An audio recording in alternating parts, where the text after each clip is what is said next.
Hello everyone, and welcome to the first video of this series dedicated to Plato's Republic, one of the most powerful and influential works in the history of Western political thought. Written over 2,400 years ago, this isn't just an ancient philosophy book.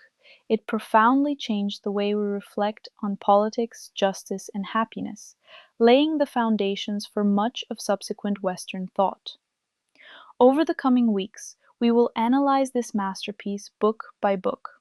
But today, in this introductory episode, we're going to understand who Plato was and why he left such a lasting mark on Western political thought, analyze the context in which the work was written and provide an overview of it, question the relevance of the work today by addressing the question, is Plato our contemporary? Plato was born in Athens around 427 BC into one of the city's most aristocratic and influential families. He was a disciple and admirer of Socrates and a teacher of Aristotle.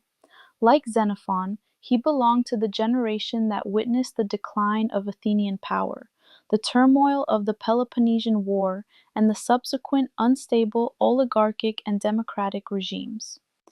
Political instability reached its most traumatic point for Plato with the trial and execution of Socrates in 399 BC on charges of impiety and corrupting the youth. Socrates, who never wrote anything himself, is the central figure and main spokesperson in Plato's dialogues. Plato considered him the wisest and most just of all Athenians. Socrates' death shattered Plato's faith in Athenian democracy. He traveled the Mediterranean, attempted to advise a Sicilian tyrant unsuccessfully, then founded the Academy in 387 BC, the West's first higher education institution, lasting nearly 900 years. Plato died in 347 BC, leaving a vast written corpus, including standout works such as The Republic, The Laws, and The Statesman. It is, however, in The Republic, the work we will focus on, that the essence of his original political philosophy is concentrated. Plato's relevance in Western political thought is incalculable. The Republic is the first great systematic treatise on the nature of justice, its main theme, the best form of government, and the structure of the ideal society. As the philosopher Alfred North Whitehead famously said, the safest general characterization of the European philosophical tradition is that it consists in a series of footnotes to Plato.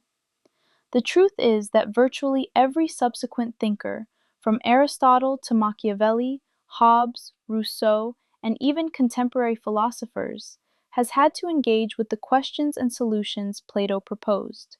It is undeniable that Plato pioneered the utopian method, later associated with the name of Thomas More, and that he was, historically, the first thinker to defend ideas that could be called communist in a certain sense. As we have seen, Plato witnessed the fragility and volatility of existing forms of government, but it was the execution of his teacher that provided definitive proof that the democracy of his time was incapable of protecting virtue and truth. The Republic is estimated to have been written between 380 and 370 BC. According to most scholars, it should be regarded as a work of Plato's maturity. The work is a homage, a defense, and a development of Socratic thought. Its original Greek title is Politeia, which does not translate directly as republic in the modern sense.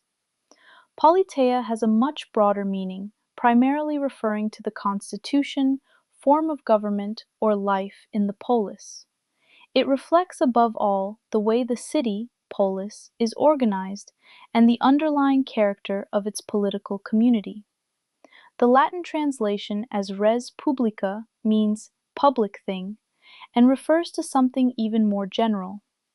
This latter title prevailed and gave rise to the name we use today.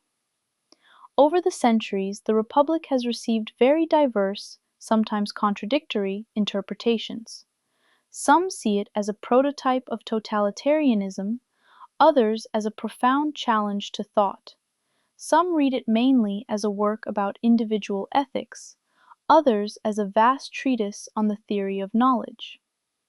The work is conventionally divided into 10 books. Book 1 serves as a kind of prologue. It kicks off with an initial discussion about what justice really is. Socrates debates different ideas with various characters, but no final answer emerges yet. It's really setting the stage for everything that follows. Then, in books 2 through 4, Socrates constructs, in thought, an ideal city. This is where he builds the blueprint for the perfect society, step by step, to help us understand justice on a larger scale. Books 5 to 7 are widely considered the heart of the work, and not surprisingly, they're the most quoted and discussed parts. Here, Plato drops his most radical and famous ideas: the sharing of women and children among the guardians, the rule of philosopher kings, the rigorous education of the guardians, and of course, the unforgettable allegory of the cave. Next, in books 8 and 9, he provides a description of the degenerate political regimes, and through this offers proof of the superiority of the ideal city. Finally, Book 10 wraps everything up. It concludes the main argument by rejecting imitative art and ends with a powerful myth about the fate of the soul after death. As we begin a series dedicated to analyzing Plato's masterpiece, The Republic, a preliminary question arises that has spanned centuries of exegesis. Is Plato our contemporary? Malcolm Schofield, in his seminal analysis of the author's political philosophy, opens the discussion with precisely this question. He writes, "Is Plato our contemporary? Well, yes and no. The answer is ambivalent and requires a rigorous definition of contemporaneity, such as that formulated by the Italian philosopher Giorgio Agamben in his essay, What is the Contemporary? Agamben offers a definition of contemporaneity that moves away from mere chronology.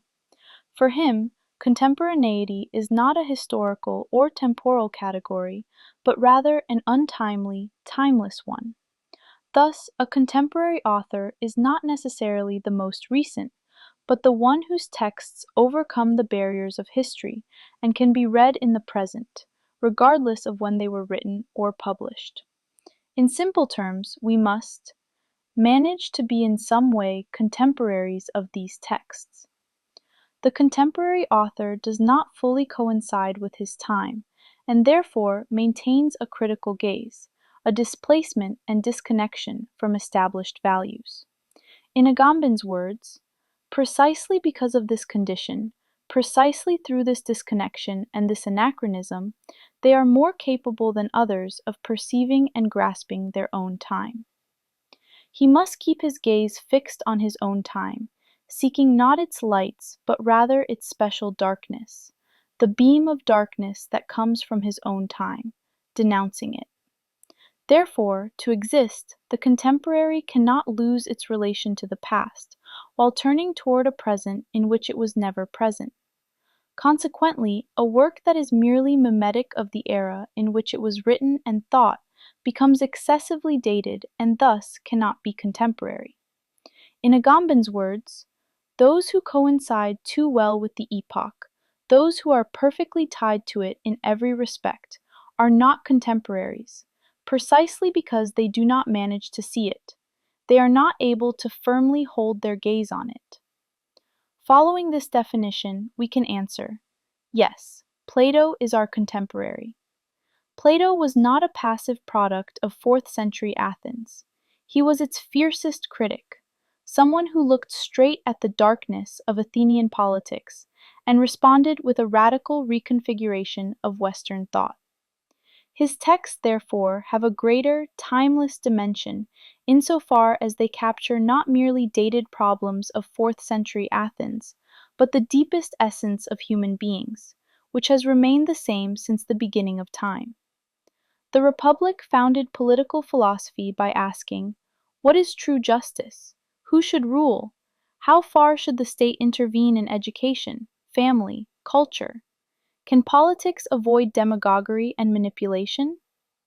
Almost all the later problems of political theory were, in one way or another, answers to questions raised by Plato in The Republic. Although many of Plato's proposals for the ideal city shock the contemporary citizen, his warnings on passion-driven politics, disinformation, and the need for knowledgeable rule challenge modern societies profoundly. In essence, The Republic is not a classic to read out of obligation, but an uncomfortable and illuminating mirror for the present. It criticizes Athenian democracy for reasons that echo in the frailties of our own democracies, proposes a demanding vision of justice as harmony of the soul and the polis, and forces us to ask whether our leaders are, or can be, philosophers in the Platonic sense, that is, lovers of wisdom and the common good, rather than slaves to passions and power. It is, however, imperative to analyze Plato in his proper historical context. We must not forget that for Plato, democracy meant the direct participation of all citizens, adult males born in Athens, in the decision-making process, not the representative system we have today. When he discusses politics, he refers to the city-states of the Greek world, not the nation-states we recognize today. I hope you enjoyed this first video on the channel. In the video description, you can find the sources used, as well as affiliate links to the books by the authors we mentioned. If you'd like to purchase the works and support our channel, please use the affiliate links. In the next video, we will analyze Book 1 of The Republic. Don't forget to like, subscribe to the channel, and turn on the bell so you don't miss any updates.